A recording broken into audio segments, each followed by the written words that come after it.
all of you for the first lecture of the Chancellor's Distinguished Lecture Series, which aimed to provide the community with the latest speakers to highlight the latest trend in science, policy, and humanities and social science.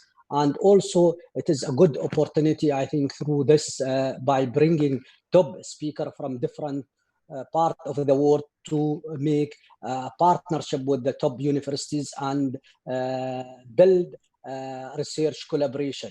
Dr. Mohammed Swedi, please go ahead. Yes. Hello, Your Excellencies, our respected guests, and our audience. Mr. Mohieldin holds a PhD in economics from the University of Warwick and a master's in economics and social policy analysis from the University of York. He was also the former Minister of Investment of Egypt from 2004 and 2010, and most recently served as the World Bank Group Senior Vice President for the 2030 Development Agenda. And Mr. Mohieldin also served several boards. He was member in several boards of directors of the Central Bank of Egypt and in the corporate sector. His professional experience extends into the academic arena as a professor of economics and finance at the Faculty of Economics and Political Science, Cairo University, and a visiting professor at several renowned universities in Egypt, Korea, the UAE, the UK, and the USA. He has authored numerous publications and articles in leading journals in the field of economics, finance, and development in English and in Arabic. Our lecture today is titled The Political Economy of the COVID-19 Crisis, an assessment of the response and the recovery measures. And at 4:45, the session will be open for questions and discussions. Mr. Mohieldin, the floor is yours.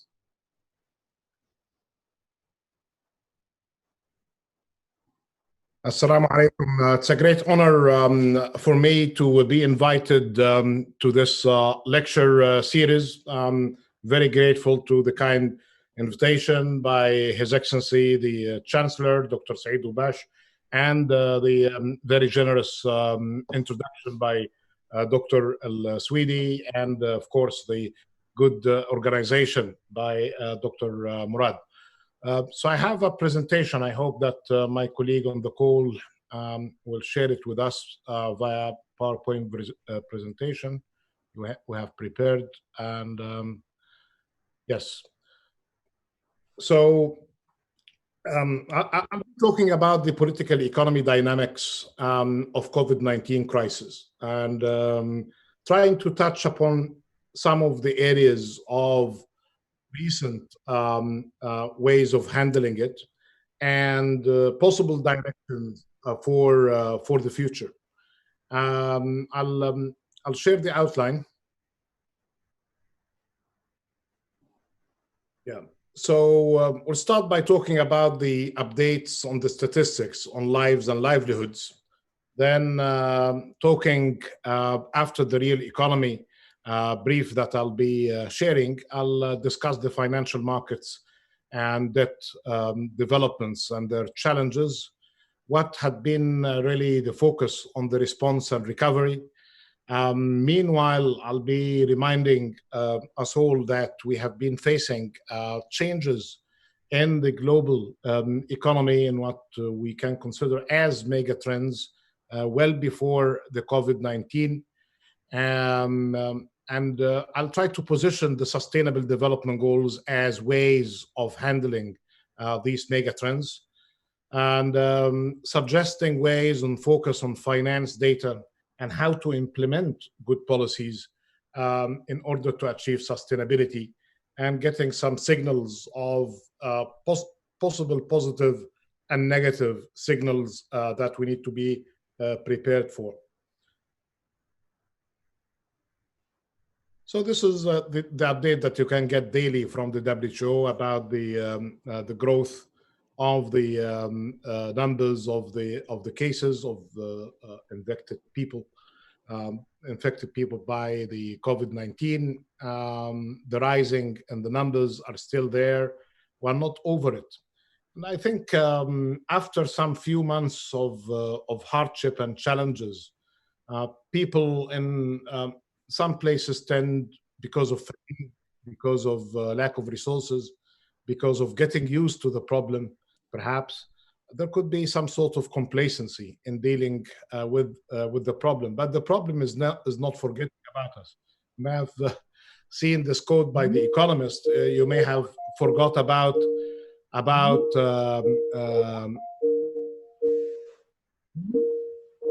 you may have forgot about COVID-19, but COVID-19 hasn't forgotten about you. What I like to emphasize here, that all of the measures related to dealing with the crisis are required to continue with us, despite the costs. And it's all about balancing the requirements for protecting lives and maintaining livelihoods. Next, please.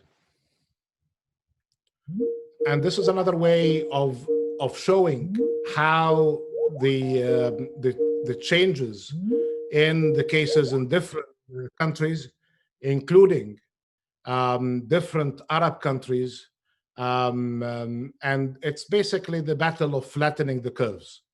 So some of the countries have succeeded in doing that. Some other countries are working hard in order to put the rising cases under control. It's not just a battle to flatten the health curves, but it's a battle to flatten as well the deterioration as reflected in the declining growth curves as well. So you need really to do two things at the same time, trying to flatten the rising curves of the cases of infection, and trying to put as well an end to the decline in the growth curves. Next. So some people have been debating whether the whole thing came as a surprise or is it a black swan. I refer here to two reports. One of them came out in September. Actually, ironically, this report that came out from the Global Preparedness Monitoring Board was a report about the lessons that we need to learn from the previous cases of pandemics and epidemics, H1N1, Ebola, and other cases. But it seemed that we didn't learn the lessons, and the health systems in many countries were not prepared. And we went into the usual cycle of panic and after neglect. And we have as well lots of problems, especially on the under-resourced communities. And here, when we say lower resource, doesn't mean really being poor or rich. We have seen poor countries doing better than rich countries. We have seen rich countries doing better than other rich countries. So it's basically about the extent of preparedness and how we are taking the health sector. And here it's not just as a sector, but basically as a society supporting the sector in its activities as well. What the lesson is to invest in preparedness, to improve the health outcomes. And this is a very strong test. And it's a good reminder that these kind of shocks could happen, and we need to invest more in the health sector, especially in the primary healthcare. Next. As I mentioned earlier, while we are trying to control the rise in the cases of COVID, there is a case as well on what to do with the growth and its decline. Well before the start of the shock of COVID, there have been a talk back in November, December about declining economic performance, that the economic performance during the last couple of years was close to a recession. And there were talks about how can we get the economy back in track. And back in December 2019, the projection for the world economy is 2.9%, which is very low, and people were not happy with that. Now we're facing a contraction of an average of 5%. So this is a decline of roughly 8% of economic activity compared to the projected growth. You may be seeing different theories about or suggestions about the shape of recovery. Is it a V-shaped? I think we are not in a V-shape anymore now. Globally, some countries could be really facing this curve favorably, but globally we are not in a V-shape. At best, we can really be in a U-shaped kind of recovery, and we hope that this U curve will not be with a deep flat bottom. There are fears of L shape, that we can go and stay below the warranted growth and trend of growth for a while. But again, you need to translate the following. These are translate from the following. This is basically global projection based on different models. What it really matters, what's happening in your region, what's happening in your country, and what's happening in your community. So you need to take that in a kind of a cascaded way: global, regional, national, and local. So the global could be doing bad, but at the same time, the economy could be recovering because of investments, because of good measures to deal with the crisis. And the economy, the global economy, could be doing good, but your economy is not really reacting as it should to the measures. So here, while we are concerned about the global picture, we need really to focus about what's really happening to the community. And you'll be hearing me talking a lot about the importance of localization when it comes to these kind of economic measures. Next, please. Yes, and as I said, this is the kind of a dashboard that I like to use with others. So it's a mistake really to focus on one or two indicators and try to summarize the world through them, including growth. Growth doesn't capture everything, including sustainability, well-being of people. So it's better like driving your car. It's better to have like a dashboard that contains different indicators to tell you about the overall performance of your car. So this is the same. Imagine that you are driving this global car and trying to check the indicators. Unfortunately, every indicator that should be up is down, and every indicator that should be low is up.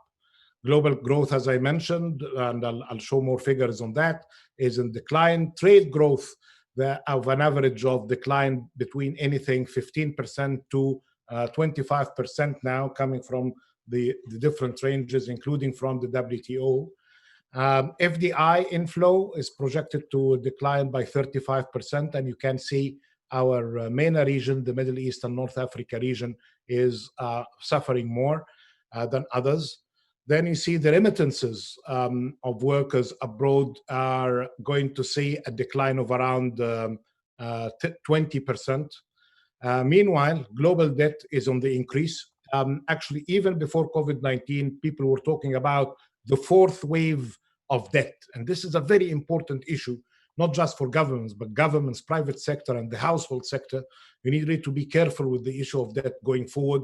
And we need to take the opportunity of the low interest rate today in order to do as much as we can, replacing the high costly debts by lower ones, and to put debt on a sustainability track. This is a very important issue and advice. Been writing about this for many years, and been writing about that now almost every week. I'm writing something on debt and its implications. And there is an important event on the 8th of September and on the 29th of September in the UN that I'm organizing a ministerial meeting on the 8th and heads of state meeting on the 29th. That's going to be talking about the whole issue related to finance for response and recovery, with a major focus on debt issues. And while we hope and pray that the health matters are going to be put under control very, very soon, through social distancing, through perhaps having a vaccine verified by WHO, through good treatment, good discipline. But what will stay with us, unfortunately, debt. So we need really to be careful with that, and with the good researchers, excellent researchers at the university, I'd like really that issue to be put under their consideration, not just from academic perspective, but I know the role of the UAU as good, dependable think tank for government and the private sector in the Emirates and beyond. Confirming my point is the rise of the cost of the of borrowing by sovereign. This is the last one on the sovereign borrowing costs and its increase. And here it was just during last week when I had this round table. We had Professor Ricardo Hausman with us from Harvard and 38 economists, and we're discussing the implications on the finance and the financial markets. And one of our colleagues, Homi Kharas from Brookings Institution, was saying that some countries today are having a free lunch. Those countries that can borrow at close to 0% from, the US, the European countries and others. But unfortunately, not everybody is in this status. So you see, as I was telling him, yes, some countries are having free lunch, but some countries are having smaller portions of lunch with higher cost. And some countries, the poorest, have no lunch whatsoever, and they need really the support. So while people are talking about a perfect storm hitting us all, we are not all in the same boat. Some people are ready, some people are not. Some people in a good position in that boat. Some people are in a vulnerable part of the boat. Next, please.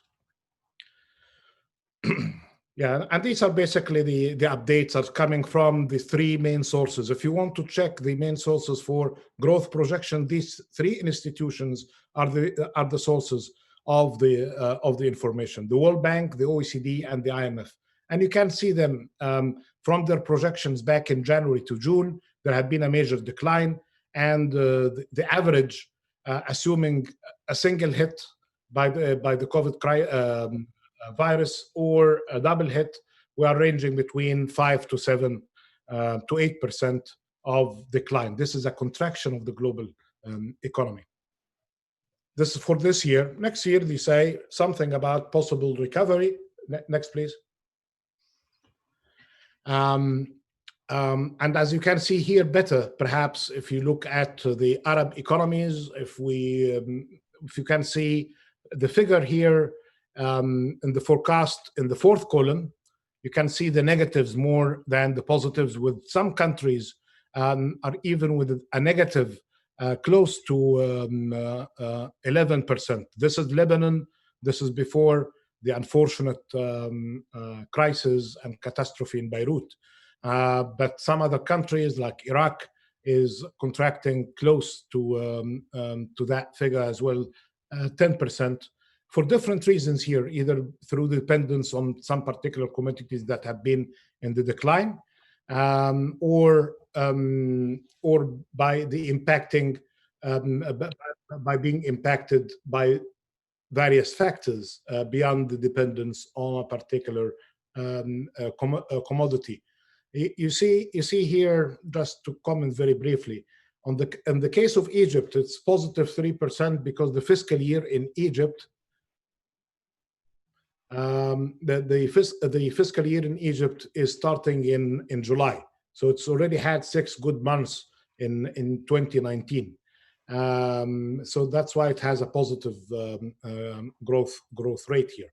But if you check other countries in the Gulf, it's ranging between -3, -4, -4.5, like in Saudi Arabia and the United Arab Emirates. Next year, it's projected to have more positive than negatives. We hope that matters will be more under control, and through the stimulus packages, there will be coming back to the growth figures. So it's projected here by the World Bank and the IMF that all of the Arab countries are going to be in the positive, which is good, with the exception of Lebanon. But this is all, again, based on projections and models that have different assumptions about COVID-19 and how we are responding to it. Next, please. So this is the summary of the global economy I just shared with that. What will be exactly the growth rate for this year? The actual rate we'll know it after the end of the year, but the contraction, I told you, it's going to be ranging between 5% to 7%. And what I need to highlight here, because the rest of the figures I mentioned, is the impact of all of that in two important matters: jobs. The ILO is telling us that there are loss of jobs that is projected to be around 340 million jobs to be lost. This is multiples and multiples and multiples of the time of the Great Recession after the global financial crisis. Next, please. And the other thing, of course, is poverty. And unfortunately, we're adding no less than 140 million people to the extremely poor, and the number of the poor is going to be close to 1 billion. After many years of good progress in dealing with extreme poverty around the world, poverty is going to be on the rise. Right. Gold prices, I mentioned the financial market volatility. I mentioned the commodity price volatility as well. But gold prices have been in the increase. I just published a paper, an article today in the newspaper Al-Sharq Al-Awsat. If you are interested in the gold prices and the exchange rates, you may have a look at it. I think I put it under a title called ذهب وبورصات وأفيال في الحجرات. أفيال في الحجرات, some of you are familiar with the English phrase elephants in the room, that because of the big problems, people try to avoid talking about them and get busy with some issues like financial matters and all of that. But the elephant in the room here is basically what I just talked about: growth, poverty, job losses. The ups and downs in the markets are just a reflection, one way or another, on that. But when people say elephant in the room, that basically you are preoccupied by minor things and ignoring the bigger matters. It came after a Russian poet who was describing the case of a visitor to a museum. And he, when he went back to his family and friends, he described everything he saw from that museum, the most tiny things, forgetting the biggest elephant in the museum. So it's basically, you can always talk about markets, you can always talk about ups and downs here and there, but ignoring the big elephants in the room, especially when it comes to the real economy, impact on unemployment, poverty, is going not to be just like our friend who visited that museum. It will have policy implications, that you are directing the policy in areas that may not really be very useful. And of course, the increase of gold prices, as always in history, is a reflection of concerns about the future and lack of trust in the main currencies today. The dollar is in its lowest performance. The euro had its own ups and downs, and the emerging markets currencies didn't really grow sufficient enough to fill the gaps. Even after the increase of the use of the Chinese currency, the yuan, its share of global trade so far is less than 2%. If you see the SWIFT transactions, this may be a matter of time, and China definitely is going to have a bigger share than that. And in a few years, the yuan is ahead of the Swiss franc today. But you need really to see this from a perspective that is focusing on the real economy, not just on the ups and downs of the money or financial markets. Next, please. I mentioned the debt concerns before, so I will not really say any more than what I said. And indicated here that different countries have taken fiscal measures in response to COVID-19 based on their requirements, from 2% stimulus packages to more than 10% And this had taken different forms, from additional spending to providing loans, concession loans, to providing guarantees.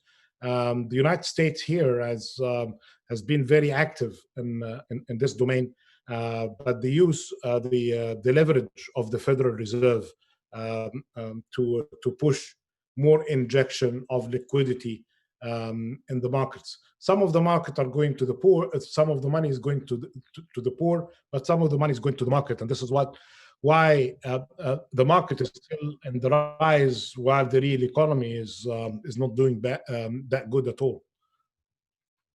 Next. As I said at the beginning, we need to put matters in global context. So pandemics that is responsible for all of what we are in today is I think the slide is not stable. If you can just, thank you. So the pandemics are there in the bottom of the chart, but don't forget that we have climate change to worry about, that there are demographic transition that we need to consider, that there are issues related to violence and fragility in many countries that we need to take care of.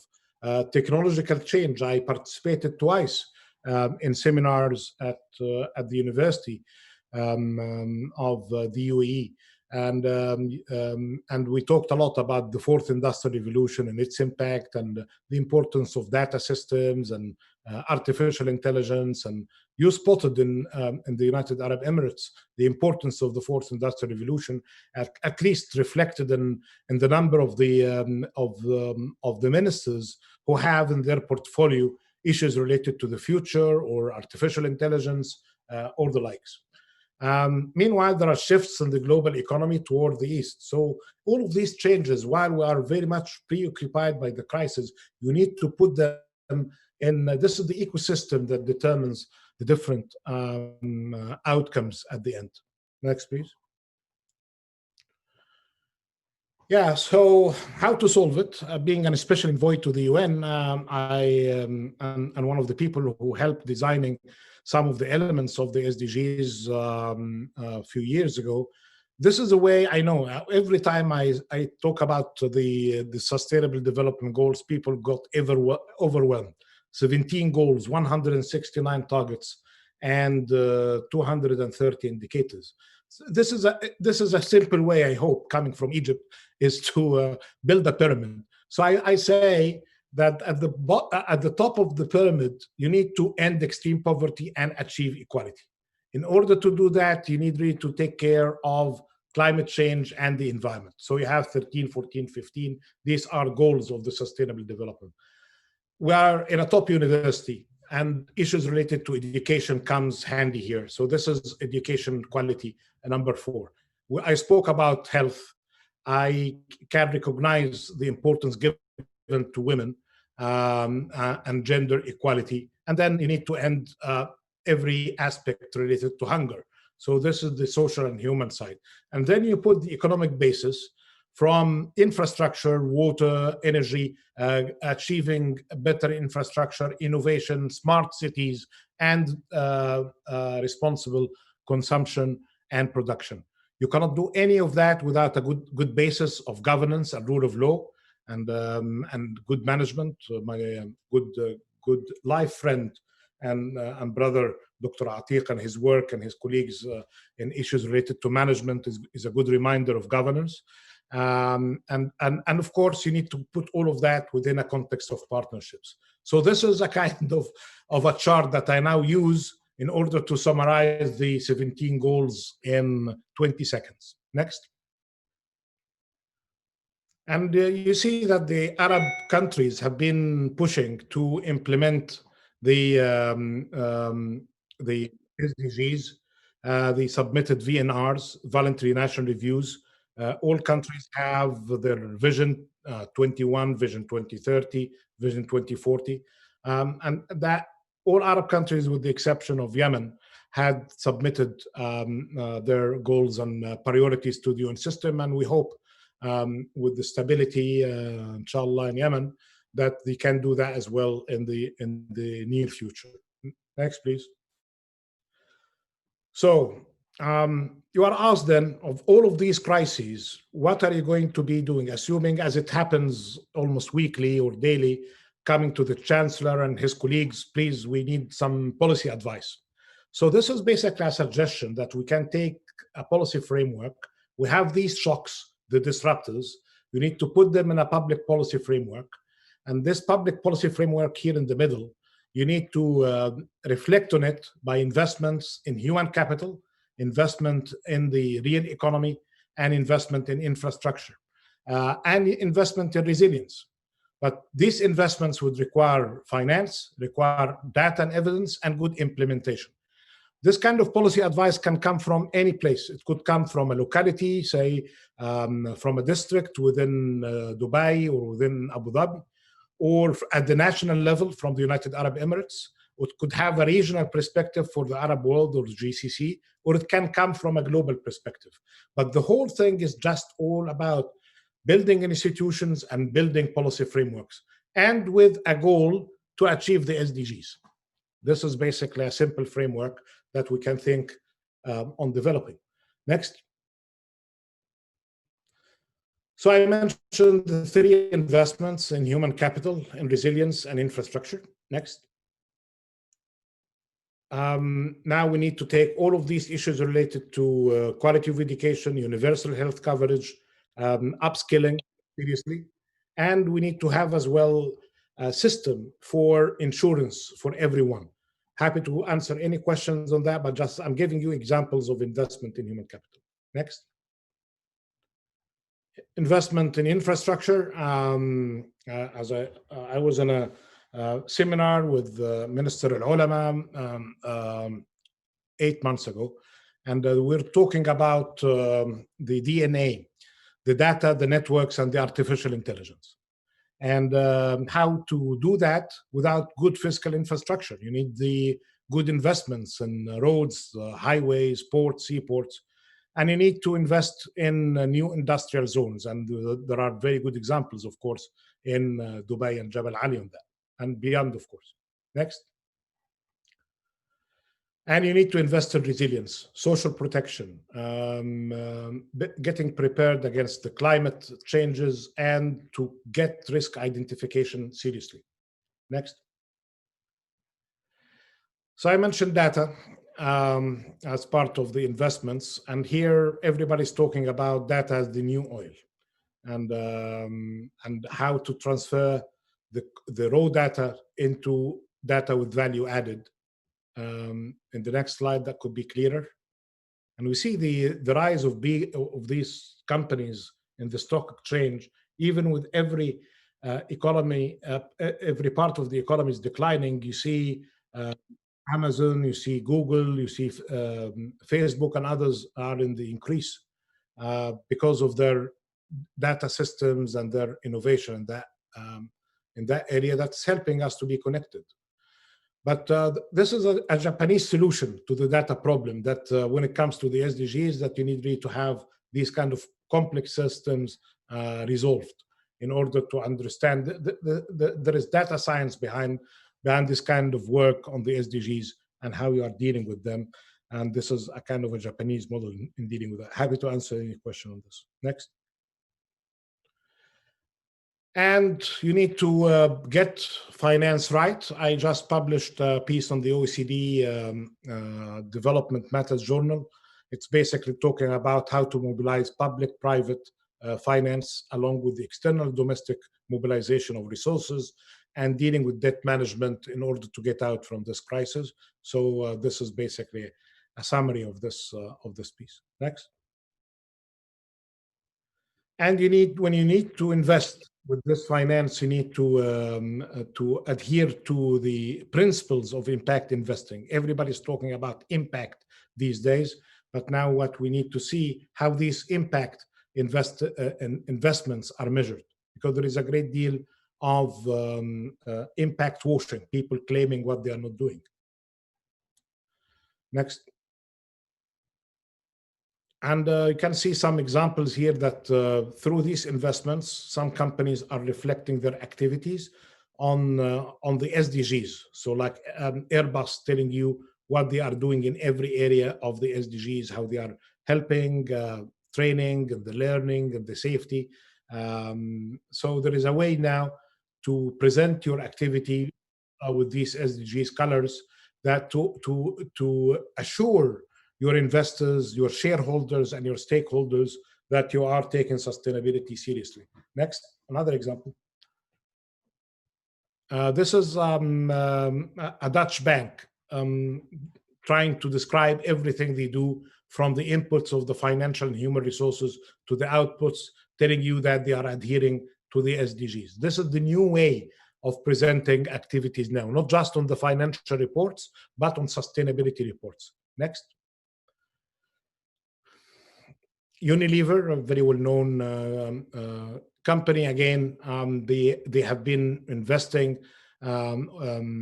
based on standards, and here you can really see that they are presenting their activities as enhancing the value that they are creating for the society and for clients. Of course, they have to make profits, but in order for the profits to be sustainable, they need to convince the community and the stakeholders that they are taking matters related to sustainability seriously. Next, please.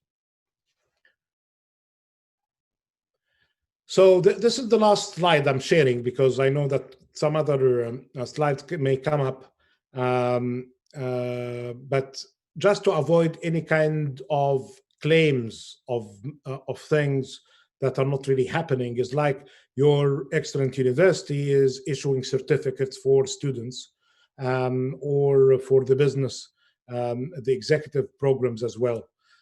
So you need really to have some sort of a definition of what we talk about when you talk about sustainability. And here, this is the new definition coming from the GISD, the Global Investors for Sustainable Development. This is a report that just came out. You can download it.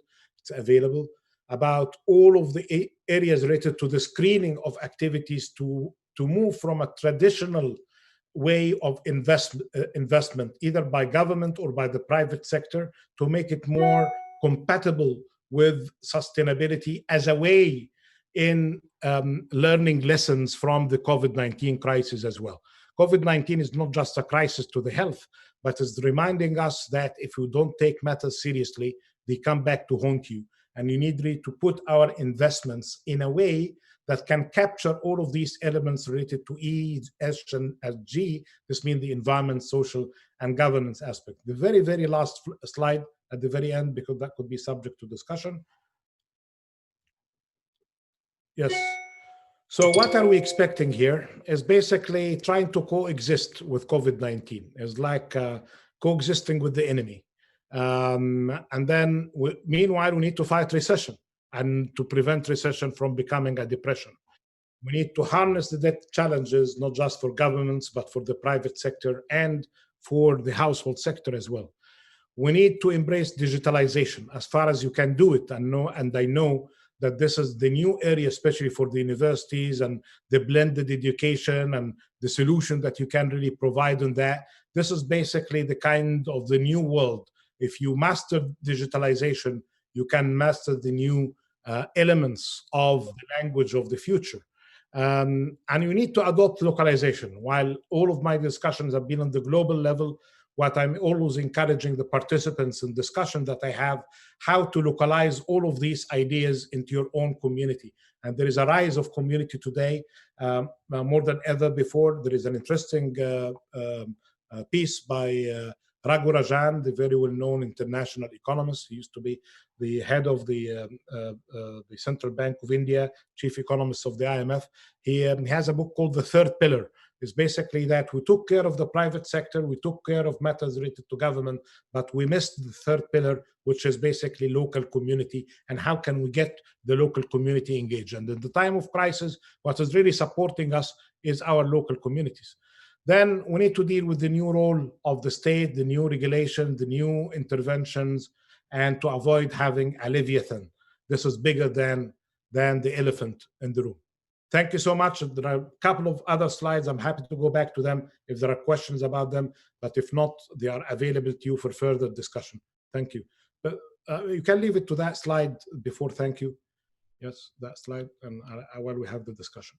Yeah, and this is what some of the scenes that you are seeing from around the world, students graduating remotely, people watching their favorite sports through some connections, like by Zoom, they put their faces rather than going there in person. This, well, it's a very strange new world. Thank you. Thank you, Your Excellency, Mr. Mohieldin.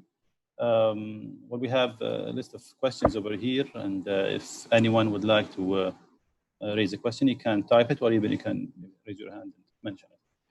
Okay, so one of the questions is, how do you see the COVID influencing the structural transformation of the MENA region? Do you like me to take the questions one by one? Okay, so do you want all of them, or I can answer 3 by 3 because I think I spoke a lot, so I like to hear some of your. Okay. Okay. If anyone wants to mention a question, raise a question, you can. The floor is yours. There is also another question which says, there's someone? Yes, Sami? Okay, actually, this is Lina Jishi. I work in the Department of Health as the Health Financing Advisory Manager, and I'm pleased to watch your presentation now. It's a privilege.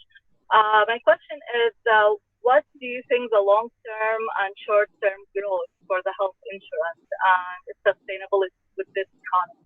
And I think another question would be, are there any positive aspects as a result of the pandemic, COVID-19? Many of the data presented over here, some of them are scary a little bit. But are there any positive aspects? Okay. Right. Can I answer those? Yeah. So let me take the question on health and health insurance, because that has a practical dimension.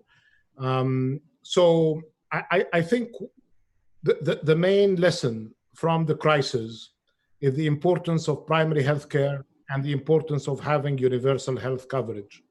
And around the world today, there is some good consideration of building up systems of health insurance. It's not just about getting a policy, but it's a complicated system that has public and private responsibilities, with involvement of communities, with pricing of risk. And the good thing is that now the UN, the WHO, and the World Bank have joined technical assistance programs that can, and it's on the websites as well, after an initiative that was taken by Japan 2 years ago to build universal health coverage. And as you know, Japan is one of the countries that had some of the best health insurance systems. A country like Thailand, for instance, that didn't really have a good health insurance, by borrowing these ideas, within years, they managed to have a very good health system there. And actually, many people, it's not just good for the people of Thailand, but many people go there as well for treatment. You can see different models from Europe as well. The United States has its mixed experience with that. And I think now they are paying attention to primary health care. But the whole thing is basically about the affordability and what would be the contribution of the state. And as we can see, really, like you can do a lot in matters related to treatments, to build the best hospitals. But if issues related to public health are not being taken care of, that the implications are really negative and huge on everybody. So I think one of the lessons is to build these kind of health systems. And you can expedite the process now. I know that some countries are trying to achieve them within 3 years, which is doable. But you don't need really to go about it slow. You need to take it seriously. And I know that there is a system in the United Arab Emirates. I'm talking because this is a seminar that is being watched from different places. So I think it's basically, if there is any lesson from this crisis, if there is any positive thing, getting into the third question of all of these doom and gloom data, that people started to take health more seriously, to take education and training more seriously than ever before. And then issues related to localization. And as you have seen, the localities were victims in the past. Now they have their own chance. When it comes to the Arab world, it has been already facing its own problems on the political economy dynamics. And what one can really see as elements of possible hope is the injection of more investment where it really matters. And we saw some countries, through taking these issues of budget discipline and investment seriously, public and private, there could be good opportunities there. But it's all about the budget. I'm coming from a simple school saying if it doesn't exist in the budget, it doesn't exist. It's like the budget of your university. If you don't really have an item revealing the importance of a particular aspect, like training, like some investment in new equipments, so whatever you say about it, it doesn't exist. So the budget is a policy tool for communication. The other thing that we see now with what's called the rewiring of the global value chain, that many of the countries, including the top trading country, the United Arab Emirates, can really have a new position when it comes to the regional integration aspects, when it comes to trade, investment. When you have this kind of talk so far about rewiring the global value chain because of the stops that happened and the blockage of activities. So people are trying to find as close to them as they manage the essentials. Not all countries can really do that. Countries with good logistical support, good trade links and networks can mobilize and unleash what they have been investing in to serve the region. So I see another potential here of a positive side from the regional integration or the regional cooperation. Let's be more realistic. It's more cooperation rather than integration now. Yes, there could be some positive aspects, but it's all about how can we invest fast in order to capture them. Can talk about them forever, but it's all about the investments in the infrastructure and the logistics and the upskilling of activities and of the human capital in order to deal with these kind of new challenges that we are facing. Okay. Thank you, Mr. Mohieldin. I think maybe we reach the end of the lecture. Thank you, Your Excellency, and thank you, audience, for attending this informative lecture, and which was full of data and valuable information. Thank you all, and hope to see you in the next lecture that are part of the Charter's respected guests. Inshallah. Shukran jazilan. Thank you so much. And thank you.